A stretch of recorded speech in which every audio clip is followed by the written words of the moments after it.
All right, we are live. Good evening. This is Attorney Vince Davis, and this is The Secret, How to Fight CPS and Win. I'm joined by my special co-hosts, the first one being Ms. Deidre Payne from Orange County, California. Ms. Payne, how are you? I'm good, thank you.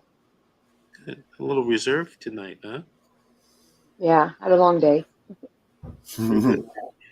And our other guest host, co-host, is Mr. Darren Guy from the state of Maine. Mr. Guy, how are you? I'm good, thank you. I'm sorry for the squeezing it in by the hair of my pants entry there, but I apologize for that. It sounded like you were breathing hard, like you had been running. Is that what's going on?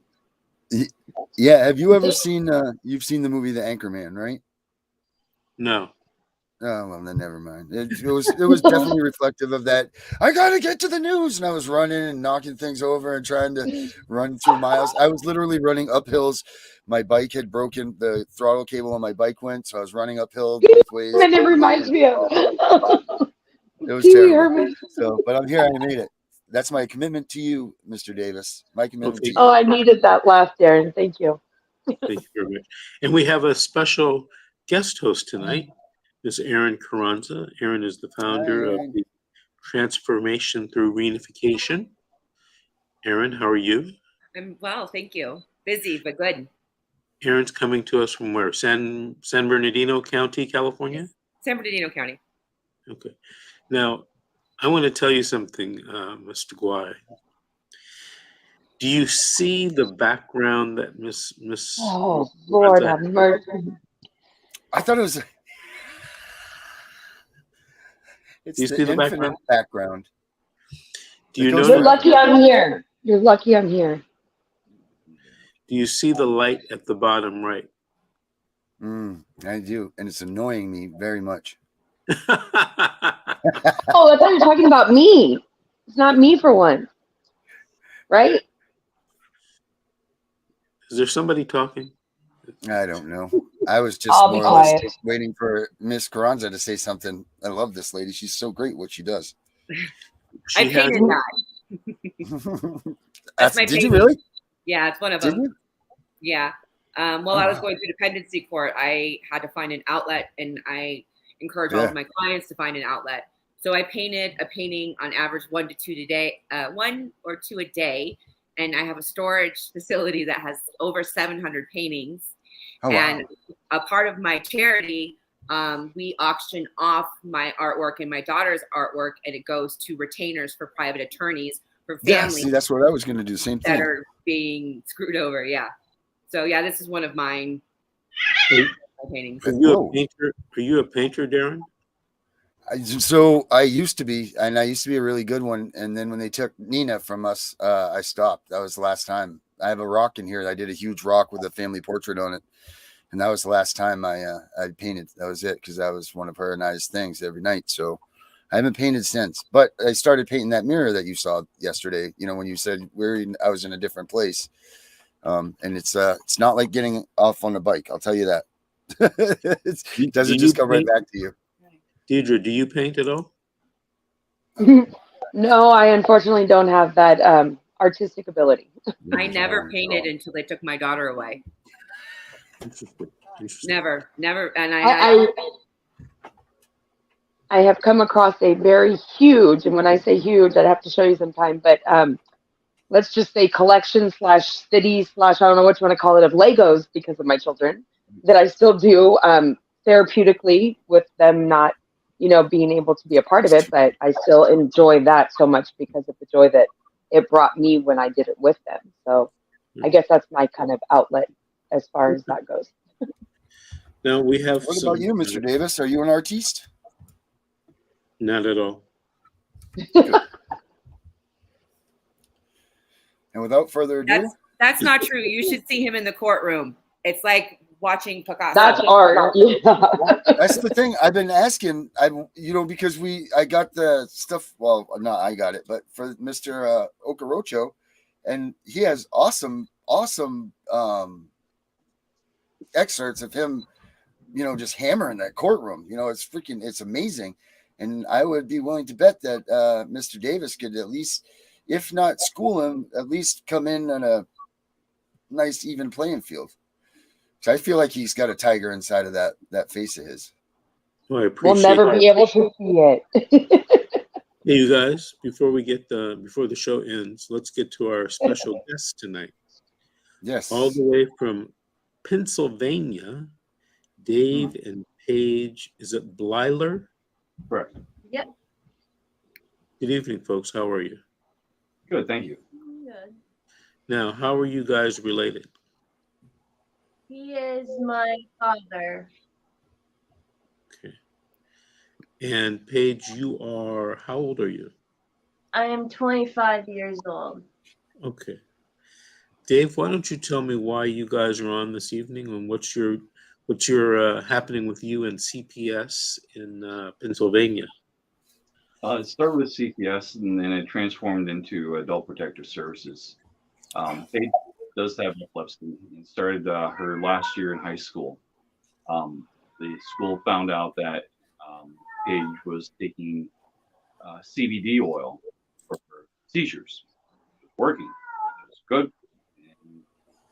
And, they accused me of giving my daughter narcotics, marijuana, of all things. And then from there, the next time they were called on us was, now they changed their name to Family Protective Services instead of just Children Protective Services. They encompassed everything all in one umbrella. Paige was having trouble with her doctor, and you want to explain it from there? Yeah. My doctor was having a hard time understanding that I did not want surgery to happen because there was no reason for it. My medications were controlling my seizures, but he told me that my medications were making things worse. So after a year, I gave up, told him that the surgery better help. He immediately scheduled it, and after I got done with the surgery, I started getting headaches and a bunch of issues. He told me that I was lying about it, so I decided to get a new doctor, but he got upset with me, and all of these terrible things started happening. Would you like to explain that? Yeah. He basically made up a lie saying that she was incapacitated for rescheduling with a different doctor. By this point, she was 23 years old at the time, so she was under the Family Protective Services, but it's the same organization. He rescheduled with a different doctor. He came out to our house, the Family Protective Service agent. It was actually a person she went to high school with, who knew her very well, who knew Paige as a confidant up until he graduated. This person lied under oath to the courts. Lied to get inside our house. First, she showed up as her friend, didn't identify herself, and then only once she was inside, and she was on camera everywhere, she then said who she was with after about 5 minutes in her home. From there, it just escalated. She came in on false pretenses, or exactly right. Exactly right. We knew this girl since she was literally. We have pictures of her and Paige in Girl Scouts and in first grade together, and last time I saw her was at graduation. I gave her a hug. Vince, wouldn't that be a conflict of interest growing up with her, the social worker? They shouldn't have been assigned her case. It would seem like it to me. Did you guys bring that up at all? Absolutely. We called them out on it. We showed pictures, several pictures, in fact, to the courts and our attorneys, and they just blew it off. They just dismissed it. They said it was no big deal. It's nothing. I mean, we've known this person for over a decade, and we've had relations with her inside and outside school. It's, I mean, she's been to my house as a little girl and played with her. I gave her brownies. So just... and you would think that she'd be for you. You Yeah. know? That's how she came off. That's how she came off. Right. Yeah. It's sick. She knew me. She knew where we lived, and that's how she got inside our house, and then dropped the ball on us. Mm-hmm. Yeah. What's even worse is that her mother's an attorney. We know her mother quite well, and is just even sadder that her mother seemed to be coaching her on this. So, So the original call was because the doctor was mad that she was trying to get a second opinion at 22 years old. that's right. That's right. And then it had to do with CBD oil, which CBD oil, there's huge evidence that is so much more beneficial for epileptics than anything that's pharmaceutically made. Absolutely. In fact, what we were using was featured on CNN, and this wonderful little girl, God bless her soul, Charlotte Figge. It was the Charlotte's Web that we were using at the time. Mm-hmm. And it was only because of CNN's reporting that we found out about it. I mean, and it really, truly worked at the time. I mean, my son had leukemia for 6 years, and the amount of medicine that he was put on, the hardcore medicine that he was put on, was insane. And I didn't know about CBD oil because this was back in like 2000. Yeah. And I made him pot brownies when he was 7 because he would have seizures. He would have all kinds of pain. And they knew that there was healing properties, and there was all kinds of wonderful things about, about marijuana and its uses. But I'm surprised that they're actually, I'm not surprised because they use anything they can. But there's been like gigantic studies in the fact that CBD oil is almost a miracle for epileptics. Absolutely. We noticed the difference right away, and it was a miracle. In fact, we were featured on our local news station. I think that's probably what prompted it. Because I was praising the oil and how it saved my daughter's life, and what change it was making to her. I mean, she was already 18 at the time, but she was still in high school. She was just finishing up for a couple months. And so I was giving CBD oil to an adult epileptic patient. To your adult child. Yeah, absolutely. The person I've raised since she was a baby. Right, not some random person on the street. You were taking care of your child, child. Absolutely, and I purposely waited till she was 18. She turned 18 in March, so it was right around March, and she graduated in May, June, somewhere in there. Yeah. Vince, how is that even an issue with someone being over 18? Sound mind, obviously, and trying to get better. Apparently, CBD and THC are sometimes treated the same way. And I think that we are just beginning to learn about CBD and THC, its medicinal uses. So first of all, apparently CBD is legal in Pennsylvania, right? It currently is now. This was in. Wait a minute. It was Is THC legal in Pennsylvania? Yes, she's currently a card holder, a medical marijuana card holder. Okay. So am I. I'm her caregiver. So if it's legal, there's nothing the state should be involved with. Other than for 100 years, marijuana has been illegal. Except now it's not illegal. Miss Payne, you having a spasm, or are you raising your hand? No, I'm raising my hand. Okay.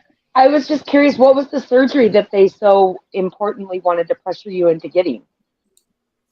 They made me RNS device implanted in this area of my head. You said you have a device implanted in your head? Yes. And it's still currently there? You want to explain what's going on? You explain it. Okay. A little back. I've been with at her every single doctor's visit since literally almost the day she was born. The way that it's in there, but they did not turn it on. There was a malfunction with the device. It was not connecting properly. And the idea of having, correct me if I'm wrong, but the idea of having electrical shock sent into your brain randomly. Really, that's a good idea, even if it is proven technology. It's the fact of having the surgery to do it, and just the deception they led us to get to that point, and then the lack of care afterwards. How they just did a knee jerk reaction. They didn't want to work with her. They accused her of lying that she was having pain, and all she wanted to do was, after she found another qualified doctor, is no longer see that doctor that, for lack of a better phrase, botched the surgery, and see somebody that could. Any future doctor never recommended to have this device taken out or removed? In fact, that's where we're at right now. We're currently working with a Okay. doctor at a completely different hospital. Her new doctor is amazing, but the surgery's on hold until we get some answers from the company that installed this. There's a representative that we're trying to communicate with. For lack of a better name, we'll call him Mike.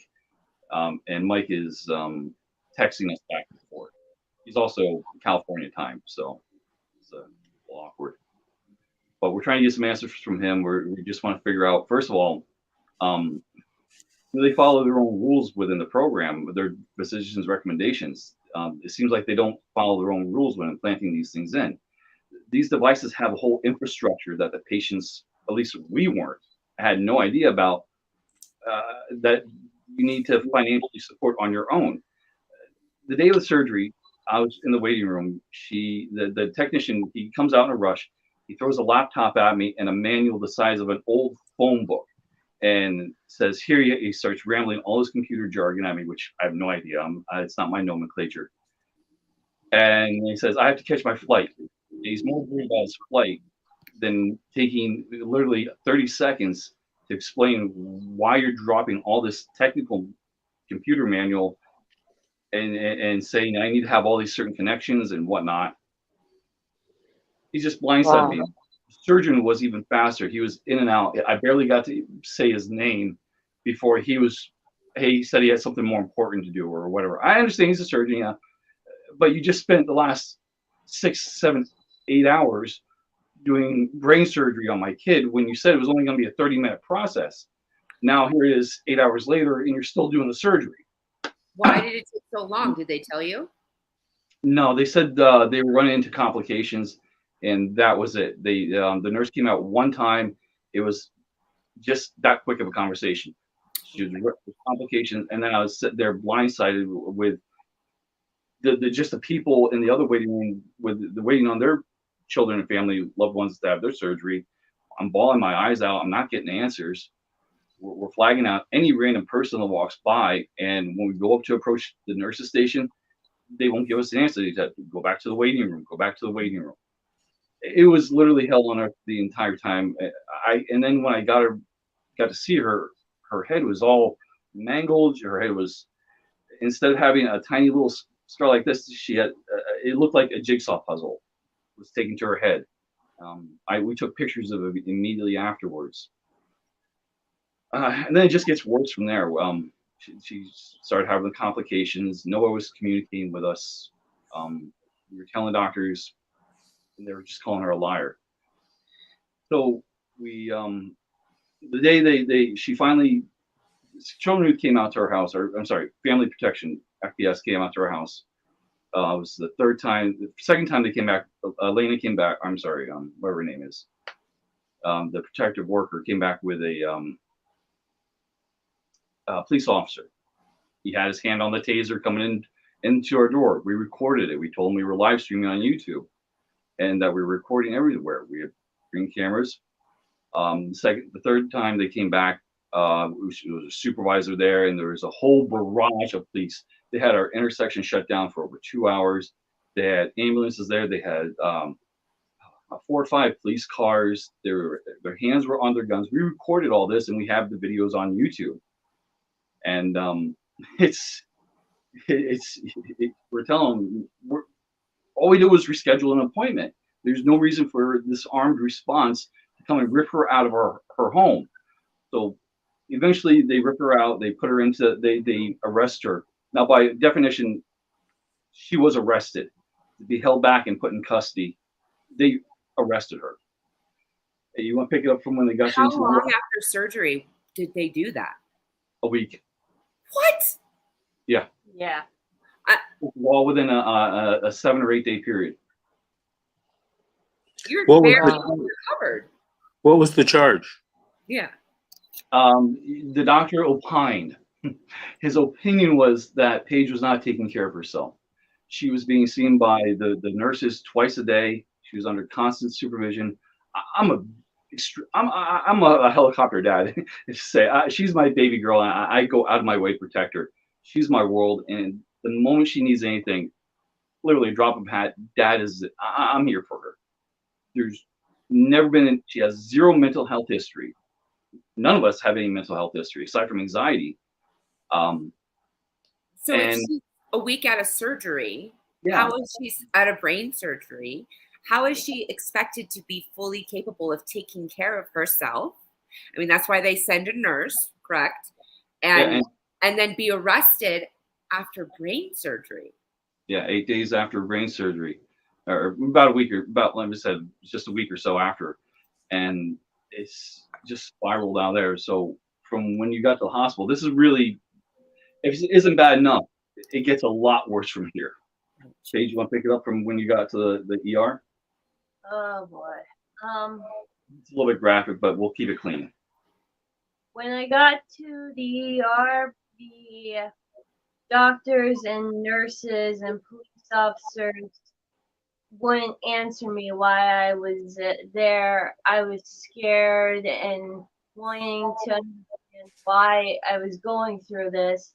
They told me if I did not calm down, they would handcuff me and they would put me into a worse situation than what I was already going through. I calmed down, but on my second day in the ER, I started getting that time in the month. And I told the nurses about this, but they said, due to me not being a patient there, they cannot help me. And I had to stay in the clothes that I was arrested in and stay in them for the rest of the whole days that I was stuck there. She was there for 7 days. That is insane. This girl doesn't even need to say any more, for gosh sakes. This is horrid. They told me to stop taking my period and to stop being a woman. Holy smokes. Wow. And I'm sorry that you had to go through this. I didn't even have nothing to do with it, obviously, but I'm sorry. This is horrid. we document Obviously, there's some violations of her constitutional rights, like her Fourth Amendment. All of it. We documented everything. Is there ramifications for the hospital that she can look into for the treatment of? They said they had immunity. They had the qualified immunity of the courts to do whatever they wanted because she was not officially a patient. She was just being held there. Bastards. Against her will. Mm-hmm. On camera, under guard, and I wasn't allowed in the hospital. I literally, she was able to keep her phone, and I stayed out in the street underneath her window in my pickup truck, and we were flashing our flashlights and waving to each other, and it was, and at times the nurse would come over and order her to stop communicating with whoever's outside and me. Or she was going to have the police come out and arrest me for being in a public street. My meter was paid. My vehicle was legal. I was just flashing a flashlight, waving my daughter in the hospital. They also threatened that they'd take my phone away if I kept communicating with my father or my stepmother. Yeah. So after 7 days, we have a hearing. She's appointed a guardian ad litem. This guardian ad litem is an absolute human. Not a very nice person. She's garbage, and it gets worse. Wow. We were court ordered by the courts here in the town that you mentioned that we're from, Northeast Pennsylvania, to not to criticize the government. This is in black and white. if we criticize the government or if we recorded inside of our own home, we would be jailed. It's black and white in a court order. We criticize the government and we will be jailed. Record inside your own home, you will be jailed. It's not just me, it was our whole family, my wife included. So they placed a gag order on you. Yeah. Forbidden to record anything. We were ordered to remove all cameras. No recording. And I can't believe I'm saying not to criticize the government. I served in the U.S. Marine Corps. I'm a Marine, and I'm never been more so tempted to get attention to the injustice that they did to me and my family than to. I don't know. Yeah, but why did I serve? Why did my brother serve? Yes, sir. You know what? Thankfully, you have your daughter sitting next to you, though, because I'm surprised they didn't find some kind of rigamarabum to, take her from you, is the way your story's going. But, yeah, you definitely were very mistreated. I'm sorry. We hired an attorney. He sided with the other side. We paid $6,000 for him. He threw us under the bus every chance he get. He wanted to comply. His reasoning was that these are the people he has to work with on every day. These are the courts he has to go before. He's not going to jeopardize his personal relationship for one client. Mr. Davis, why? What is the interest? Why? What the grand picture of this? We can clearly see that they're just ringing her through the rigmarole and treating her like awful, detestful person that she's not. But why? What is this? That I can't answer. I cannot answer. Money? I'm trying to figure out how they're making money. This is the same court in the same county in which that huge scandal a few years ago, the Kids for Cash, and it's the county of nepotism and cronyism. That's our second biggest import besides Joe Biden. Well, didn't they put that judge in jail though? They're still in jail, yeah. And these are the same courts that did that. It's an insane situation. They're throwing people in these guardianship programs, in my opinion, just to generate a cash revenue and kickbacks for these judges and these doctors who have no disregard for human life or the concern of their patients or their families. That's my opinion, and it seems pretty evident living in the area I'm in. Are you finding that there's other people like in her age bracket, similar?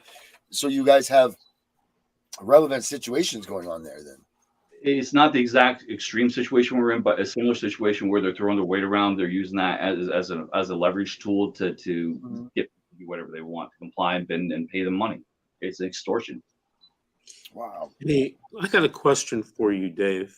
It's kind of a side question. How many years in the Corps? Actually, I only served about a year. When I came home on leave, I did the incredibly smart thing of buying a motorcycle and wrecking it on the last day. Before I came back to service, I was fortunate enough to only shatter my spine and my hips. And a miracle of life that day. I honestly, for all the crap I've been through and hell we've been through, I've never had a bad day in my life. Do you have do you have TRICARE or CHAMP VA? I'm not sure what that is. It's your health insurance, military typically. Right. I don't have military health care. I've had issues. The reason I ask is because I know I can get you information of where you can complain about the treatment of your daughter to the proper people in the system. So any information you can pass on or networking we can do. This is such an extreme example of what they're going through to punish American citizens for speaking up and wanting to take charge of their own health care. And whatever we can do to network and really just let Paige speak, let her have her voice. In fact, that's how it all came to an end. After 6 months, you pick it up, Paige. Get that thing out of your head that you probably should have never had in, right? Get that implant out. It should have never been put in, right? We're on our way. I would be. I installed it. Why she was of her rights. We can move on. Then we can leave this in your head for you. Like, what if they are doing something with this, even though they're saying that it's not, whatever it is, or, I would just want it out of her regardless, and We until just drop then the I would, box on the side of our head. Yeah, of course. yeah, really. It's doing nothing. We just close it in. It's fine. True. And then we're also looking at a lengthy recovery time afterwards too. And whenever she's ready for that, that's really her call. Right. Yeah. And It's whenever not she's- doing you any harm though in the meantime? I'm sorry, what? It's not doing you any harm though in the meantime, like as far as pain or It's giving me headaches and I migraines. imagine. Sometimes I can't even remember things that well. What about your back? Things in your neck. Yeah. I also have issues with my neck. I can't turn my head in a certain angle or it starts to hurt a lot. And yeah, I would Have you definitely. gotten all of the medical records? Yes, we have everything. I'm very meticulous in documenting and saving everything. If it comes our way, this is probably just not to document. So, but once Do you have a lawyer right now, Dave? No. And that's the other thing. People keep referring us to the Bar Association here. Nobody in the state wants to take on this case. It's like we're in a black hole of legal help up here. We're barely getting by. We living paycheck to paycheck. Paige has to work. Paige works 2 jobs. I work 2 jobs. My wife works a full-time job, and we're just barely getting by. And we can't afford a lawyer or any extra expenses, much less that, or finding legal help. I'm not computer savvy. I don't even know how to set. People tell me to set up a GoFundMe account, but I'm not that tech savvy, honestly. I get frustrated on the first page. I used to have the opinion that GoFundMe accounts don't work for legal issues. I recently learned of someone who was very successful at having a GoFundMe page. Maybe what we could do at one of the seminars, Darren, is have a social media or some type of expert come on to explain to parents how to start and successfully fund a GoFundMe account. Because generally I hear people say, oh, I got like $50, Mm-hmm. and that was it. But I met someone recently and saw documentation that they got extremely large amounts of money to help fund her legal battle. So, it's one of those things that it's a good idea, but it's one of those things is, well, how do you do it? Yeah. There's so many I think platforms. it's about the story, like how you present your story too. There's so many platforms and there's so many people doing it. You have ones that are separated for church groups. Like there's this thing called Kickstart. Kickstart's a great thing where you tell your story. They try to make a book out of it, or they try to make movies out of it. There's so many different things. And it is about how you put it out there and how it's perceived. But you also have to make it special because you know what? This thing isn't special just to your particular situation. Might not be just to you, so you've got to come out and you've got to be out in front of everybody somehow. I think that's, because everybody in the world is trying to get money one way or the other, Here is, you mentioned Kickstarter, and that's one of the biggest companies that do, but there's something called Indiegogo. Have you heard of that one? Mm-hmm. I'm not familiar. Or Patreon. Patreon, yeah, I hear about that on YouTube every so often. The Verge. Oh, there's a mile long list. There's actually a funny video that this lady does. I think she does like the top 18 of them. And it's really good video. Etsy, Value Corporation, Metacritic, Artist Share, Reddit, Craigslist. So there's a lot of different, places you can go to try to, do this. GoFundMe is just one of those places. But I think it's one of those things that, it's there, but you got to learn how to do it. Yeah, and I'm from a generation. Computers were big in it just started to come around big when I was a kid. I never picked up on that. I'm still very, digital and non-digital, analog in my ways. I never picked up on learning how to do the basics beyond just Googling, and pretty much that's it. I can eBay. I think that they're going to have to raise enough money to bring in an attorney from outside of the state. Yeah, that's what I need, or just to find the attorney from outside the state and go from there. One of the biggest weapons I know that really threaten the court. There's a gentleman, you may be familiar with him. He's from the AAAG group, Americans Against Abusive Guardianship, Dr. Sam Sugar. He was really a ringer for us. He threw us a lifeline. He came in as an expert witness for free. We told him of our situation, and we gave him the link to the video meeting. That scared the courts. Why is he there? And he said, I'm just here as an expert observer and supported Miss Blyler and the Blyler family, and they were really outraged. I saw that lit a fire underneath them.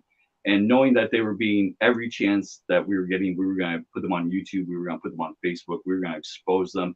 In fact, I'm honestly at the point right now where I have I've been working on this a hot rod monster truck pickup for a long time. It's quite eye-catching. I was going to turn that into a rolling billboard, get a couple of 4x8, poster boards, the ones the politicians use, and just drive around downtown. There's your GoFundMe advertising. Yeah, exactly. Maybe we were gonna guardianship abuse, punitive diagnosis, just write some things like that, and really call out these people at every corner that they are. They know that they cannot do this to American citizens. You just cannot walk up to someone, accuse them of being incapacitated with such a low bar to crawl through, and being able to lie every step of the way. How? And blatantly, they just do it with so disregard, like they're not going to get caught. And they kept throwing around the word judicial immunity, medical immunity, immunity this, immunity that, immunity. Oh my gosh, this is at the height of COVID. So, well, I mean, just think about it. They're doing it through the entire life cycle of a human being. They're going from the babies to the young to now the middle age to these people that are the young adolescent adults that need help or assistance. And then once you're into your 40s, 50s, 60s, here comes the adult, social services coming in there. I mean, they're getting into your lives at every step of the way. They're ensuring that money doesn't go anywhere but their pockets. And it's disgusting. It's these people. I mean, it's what do they call it? Snagging, when you go out fishing and you just throw the fishing line in, and it hooks the fish, and you're not really trying to fish at all. That's exactly what it's like. It's like, let's go to the mall and let's pick out this family that we can completely just sucker up and just suck this money out of some sort of a funding project that came from the federal government. There's grandma, so we can get her house, so she can't pass that along. There's the baby, so let's get the Title IV stuff. And then there's the something's wrong with the middle age, the 20-year-old or 25-year-old. Well, we'll throw them in there in the mix too. So we just had ourselves a $80,000 day, folks. So let's go out and have a beer and start the paperwork. It's almost like that's what they're doing. It's sickening. Vince tells a story about getting a social worker busted perjuring herself, and she was promoted, right, Vince? Mm-hmm. So that was in a civil rights case. Hey, we sued the county and the social worker, and she eventually, at a videotape deposition, admitted to lying to the judge. maybe we got promoted, right? Yeah, got promoted. She got promoted because the one thing she did do, this is my opinion, okay? She didn't tell me this. The one thing that she did was she protected her supervisors. Yeah, the nose is a little brown there. Yeah. And my client, of course, was outraged. She filed a complaint with the Department of Justice, the United States Department of Justice, and they chose not to do anything. Yeah, of course they did. Had my client, if the roles reversed, my client would be under the bus, under the jailhouse. Mm-hmm. But that's the country, the situation we live in. Has anybody ever Like you can't criticize the government, right? I Nothing's can't believe they perfect. said that. Nothing's perfect. Don't expect it to be, because you're only going to be disappointed. Take your next step forward and try to do something. And then in No- saying that, Mr. Davis, No Oh, more sorry. pity parties. No more pity parties. Let's move forward. I was thinking about with that when you just said that. You know what I think would be a great thing is no one trusts anything anymore. There's no trust involved. I think the number one thing with getting these GoFundMe's and everything would be a reputable person that it's attached to. So maybe what we could do is maybe you start a GoFundMe, and then your people in your shows that want to get involved with them, maybe people will know that you're a safe person to go to. You're a safe, reputable person. He's got the GoFundMe site set up for, let's say Dave and Paige. So you go to vincentdavis.com or your website, and then their GoFundMe is off of there. That way people know that you're 100% and you're representing what this money is going to. You're not, Joe Blow, and I'll bet you'll find that people will be more willing to give money knowing that it's to a reputable person and a person of honor and all of that, over if it's just at GoFundMe.com. You're saying I should start a GoFundMe page? I'm saying that if your name backed it up, I think that would be a way. Like so you're vouching. It's almost like as if you were a cluster, Mr. Davis, and you had all of these people that you supported as far as their GoFundMe page. Therefore, people knew that they were credible people that were kind of asking for money and not just somebody like trying to make up a story to, get money. Also, I am a 501c3, and Yep, if people donate to us, if they donate to us, they can get a tax write-off. If that's something that you need help with, I can help with that as well, because I'm a legitimate charity and we have tax exemption. And But even people could do the same with them if they didn't want to donate to you directly, but wanted to do that. They could set up their GoFundMe's through you, Aaron, and your organization. Right. Because then people when they want to donate will say, "This is a reputable place. We can put our money here. It's not going to buy drugs. It's not going to buy all this other stuff. We're going to ensure that the money goes to those things." Because I think people want some. Not everybody, but the majority of people work hard for their money, and they want to know that their extra 10, 15, 20, 50 thousands of dollars that they're going to donate to help, they want to know that it's going to go somewhere that they respect and that they wanted it to. It's not just going out the window to, to buy a joint or whatever. Yeah. Agreed.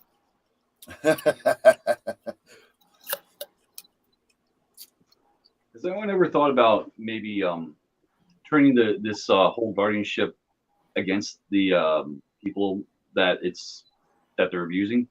I had a thought. Dr. Sam Sure, he's the one that originated the thought. But I'd love to be declared incapacitated. The simple fact is that it's my understanding that people who are declared incapacitated are not actually held accountable or culpable for their actions. Clear the room, my friend. Clear the room. You know a doctor that would, I'm begging, please, if anybody's watching, help me become incapacitated, because I have some fun. I have some ideas. It's no different. Tell me one idea. Well, I have no modesty, so walking outside in my yard without a bare thing on my back would be really comfortable. I don't think my neighbors would like it. They'd probably get the cops called on me. But if I'm declared incapacitated, I can enjoy the sunshine. There you go. That's one way I would have fun with it. Nothing drastic, nothing more. I would just like to. Well, nothing that you can say on TV in front of a bunch of people. That's for sure. I would never do that. That's not my faith forbids any violence. But fun is a whole different category. Mm-hmm. So, Dave, do you and Paige have any questions for me? Yeah. How are they able to perpetuate this from time and time again? And isn't this like something similar to what Britney Spears went through? I've always been curious about that situation. She was under a guardianship, and then how did that ever play out? Her father was it was her parents that did it to her. It wasn't the government. Okay. So she was young at the time, and they did because they felt she was irresponsible. She wasn't able, like her melt. That's a whole other beast right there. Yeah, they had big problems. The father had a problem, and it was spending her money. That's what the father's problem was. Hey, that's right. And the father had just as good as an attorney as she kind of did, right? So therefore, that's why it lasted for 13 years. But now look at her; she's getting a divorce again. So I don't know how well this poor What are child they? has turned out. Like, are they trying to extort your daughter? Like, are they trying to like? This is where I'm trying to get what their interest is. Like, what is available for them, or have they even remotely like had you sign anything? Have they said, "Hey, look at this avenue for this"? Like, what have they done anything along those lines to try to show you that they're trying to take money from her in some way or another, or something? No, at the time we were renting, we were paying our rent month to month. She was honestly, she's capable of her own, but my Right. financial help supports her. Right. So without mom and dad helping her, she wouldn't have been able to take care of herself. That's the truth. Most Right. She can't. They're just getting their feeling in the world, and especially given her condition. Well, what's the level of their involvement now in everything? They're watching us, but they ended the official court case. You want to tell them how it ended? It was quite anticlimactic. After 6 months. Yeah, there were about 5 to 6 meetings, and I was not allowed to say a single thing unless I was asked to say something. And the past meetings, I wasn't able to say a single thing. But on the last one, they let me say something, and I said one sentences, and the judge was like, she doesn't sound incapacitated. She sounds perfectly normal to me. I don't even understand why this is going. So they just ended everything. I was given back my custody, and I was no longer county arrested, and they think that it's just okay that I'm just No, gonna forget. they just ended. That was it. Go ahead. You're done. Put you through pure hell and torment, and just okay, we're done now. Thanks. Vince, so what avenues as an attorney do you see that she has to get some kind of relief from the time that she was forced against her will? I mean, held against her will, medically tormented. I mean, you have a Like, there has to be HEPA some violation legal right from the gate, ramifications. right? Well, you can go the HEPA route with her all day long, could you not? You know, it was difficult hearing both of you speak at the same time. Mhm. Yeah. I I'm think being it's good. No, I just want to know, there has to be some kind of legal ramifications. There's got to be something that she can Oh, do. yeah. Yes, of course. She can get a civil rights lawyer and sue all of these people and entities for violating her civil rights. Because, you know, I haven't looked at the file, but if half of what she said is true, this is just an outrage. It's an outrage. Mm-hmm. Now, what happens with outrages? Nothing. We'll forget about it by next year, and unless she sues. Yeah, we're not gonna forget about And is there a time limit for her? I know with dependency court, there's a 2 Yeah, year time limit. there's a time limit on everything. I don't know what it is in Pennsylvania, but if she were in California, she'd have 2 years. Yeah. So that's one of the things that you want to find out, you know, in your state when the statute runs, and you know, and if it's ever told. So those are things that you're going to have to talk to a lawyer about. You guys can put us in a direction. Anybody, just any direction to speak with somebody about getting the ball rolling. Well, Dave, what I would do is, what county are you in? Lackawanna. So I'd find another like Philadelphia. Yeah, I've tried. Okay. Google civil rights attorneys in Philadelphia. Get a couple free consultations. I've done. I really did do my homework. I know you hear this a lot, but I really did call everybody I could possibly Google with this criteria. How And many? I had able to get on there. Oh, dozens. Everybody, every Google search that would come up. Dave, how many? Dozens. I lost count that many. Give me a number. Over 20.